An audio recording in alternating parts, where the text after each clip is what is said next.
lower prices at the grocery store for the American consumer. At the gas pump, fuel prices are down by almost 10% over the past year. The average national price for a gallon of regular gas is now less than $3 and is approaching $2.70 in some states, and much lower than that in many states across the country as well. We've seen in several states gas is under $2 a gallon. And at the pharmacy, prescription drug prices are down over the past year, with even more price relief ahead for American patients, thanks to President Trump's most favored nation drug pricing deals and the great healthcare plan, which he is calling on Congress to pass as soon as possible. What President Trump wants Americans to understand is that this is only the start and the best is yet to come. The historic success that we have seen since he took office is just the beginning of enormous growth and opportunity that we are about to witness. And I know the president looks forward to hitting the road and being with the great people of Georgia tomorrow to talk about just this.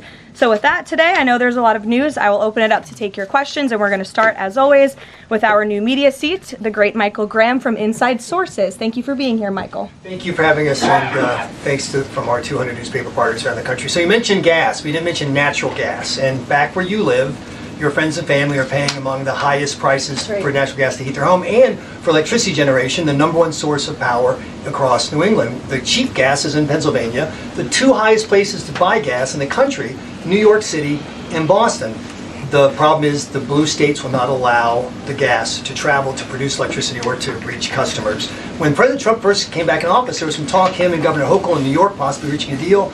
When will consumers in the Northeast feel relief from President Trump's energy policies, and what can he do about state objections to expansion of infrastructure? Then I have a quick follow-up. Sure, absolutely. Well, the president has promised all Americans across the country, and in particular in the Northeast, where we do face much higher costs of electricity and of energy, unfortunately, because of the Democrat policies in the area. From the federal government's perspective, the president and the National Energy Dominance Council, Secretaries Wright and Burgum, are doing all we can when it comes to federal permitting.